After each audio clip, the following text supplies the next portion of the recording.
Volta com a leitura do livro que é o Espiritismo, num formato de aula, né? Esse livro foi escrito por Allan Kardec e a gente vai fazer uma recapitulação da aula passada, no qual a gente falava sobre essa interação, né, dos espíritos com o mundo visível, do mundo invisível com o mundo do mundo invisível com o mundo visível. Bom,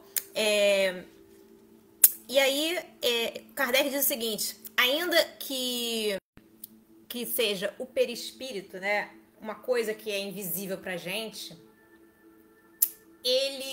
quando o espírito ele se manifesta, ele manipula as moléculas do perispírito para se transformar naquilo que mais agrade a gente. Por exemplo, se o seu avô quer falar com você e ele aparece, ele se manifesta, ele vai se manifestar, o espírito dele, com a aparência do seu avô, tá? O espírito em si, ele não precisa ter uma aparência específica, ok? Ele tem uma individualidade, é diferente, mas não precisa ter uma forma humana específica, ele pode assumir qualquer forma que ele queira.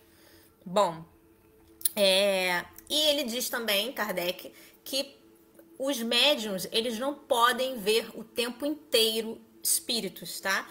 E isso você pode ficar, se algum médium falar, a gente vê sempre o espírito, eu posso ver sempre os espíritos, isso é uma falácia, é uma mentira, tá bem? Não é assim que a faculdade mediúnica funciona, ok? E ele diz também que a ciência espírita fornece às pessoas que estudam os meios de explicar como esses espíritos se manifestam, né? E que o tipo de manifestação dos espíritos pertence à classe dos fenômenos naturais, não é algo sobrenatural, tá?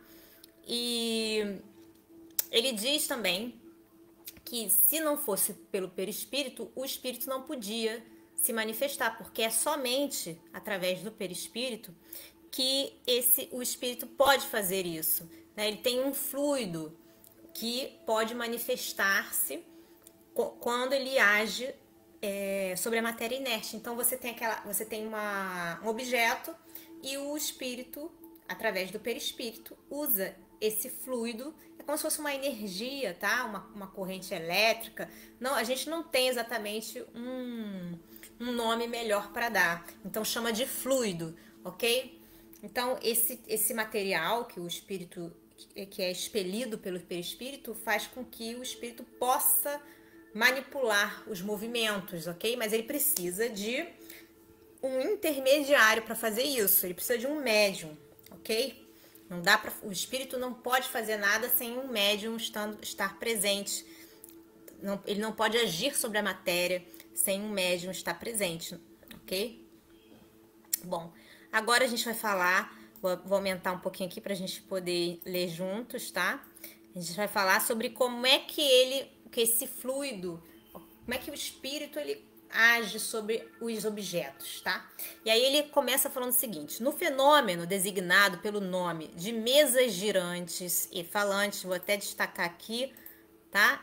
Esse foi um fenômeno que aconteceu na França e em outros países, tá bem? Que as mesas realmente começavam a se mexer sozinha, né? Entre aspas, sozinha. E a se comunicar, tá?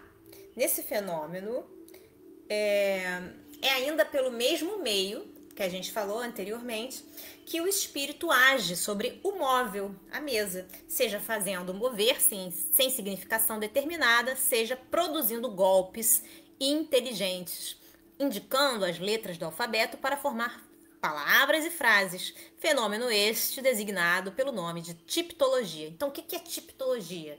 São esses golpes, né, que para cada golpe você tem indicado uma letra do alfabeto, tá? E aí, de acordo com os golpes, você pode formar palavras e frases. É bem lento o processo de formação de frases e palavras, tá? E o espírito se cansa muito fazendo isso, o médium também, porque despende de muita energia para fazer esse tipo de fenômeno, tá bom? É por isso que a gente não vê mais esse tipo de coisa acontecer, porque já não é necessário, tá? Foi substituído pela psicografia, ok? Que é muito melhor.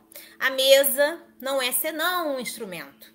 De que o médium, então, quer dizer, de que o espírito, tá? Ele é o espírito. De que o espírito, então, se serve, o instrumento, né, é a mesa, como faz com o lápis para escrever, dando-lhe vitalidade momentânea, tá? Então parece que a mesa está viva, mas ela não está viva. Pelo fluido com que a penetra, mas não se identifica com ela. Então o espírito não fica dentro da mesa, tá? É o fluido que sai do espírito que vai para a mesa. E só pode fazer isso se tiver um médium ali, tá bom? Para o espírito poder usar a energia vital do médium, ok? As pessoas que, presas de emoção, estão lá assustadas, né? Nossa, vendo manifestar-se-lhes um ser querido, abraçam a mesa. Elas pensam que estão abraçando a pessoa, mas não tem nada a ver, tá? Praticam um ato ridículo, porque é absolutamente o mesmo de abraçar a bengala de quem se servisse um indivíduo para bater, tá? O mesmo podemos dizer relativamente àquelas que dirigem a palavra à mesa, como se o espírito se achasse encerrado na madeira ou se a madeira se estivesse tornado espírito, tá? Não, o espírito não está dentro do objeto, ok? Ele manipula o objeto. Como é que a gente segura o copo? Se a gente segurar um copo, a gente está dentro do copo? Não. Bom, por ocasião das comunicações dessa ordem, o espírito não se acha na mesa, mas ao lado do móvel, como o faria se fosse vivo. E aí o veríamos, se nessa ocasião ele pudesse tornar-se visível. Dá-se o mesmo, tá?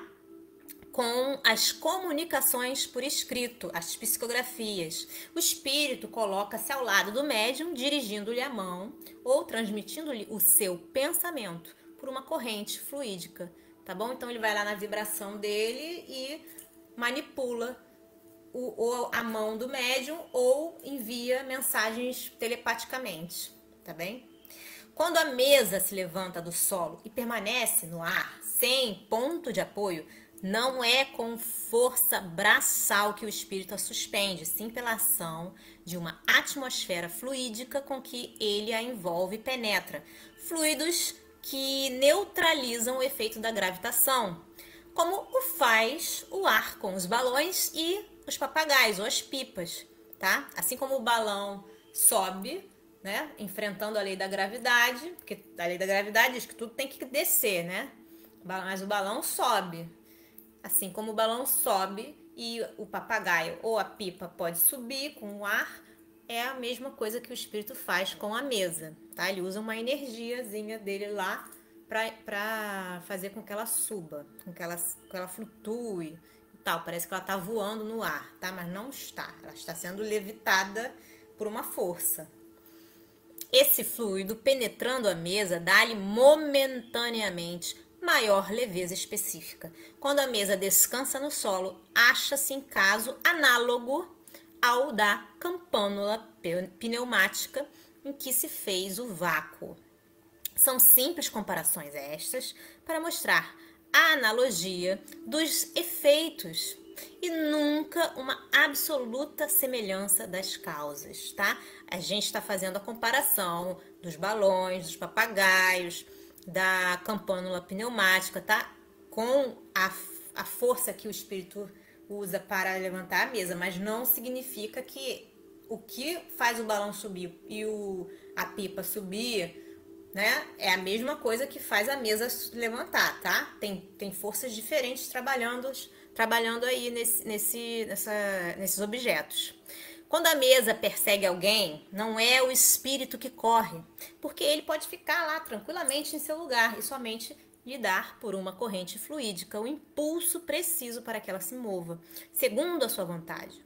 Nas pancadas que se fazem ouvir na mesa ou em outra parte qualquer, não é o espírito quem bate com a mão ou com algum objeto. Ele lança sobre o ponto de onde parte o ruído, um jato de fluido que produz o efeito de um choque elétrico e modifica os sons, como se pode modificar os que são produzidos pelo ar, tá bem? A gente tem vários mecanismos que a gente reproduz sons, vários mecanismos elétricos, computadores, né, rádios que produzem o som, mas não significa que o rádio tem uma boca, que o computador tem uma boca, né, que a vitrola tem uma boca, nada disso. Ele usa a eletricidade, ele usa as correntes de ar, ele usa vários mecanismos físicos para projetar esses sons, assim como o espírito também, tá bom?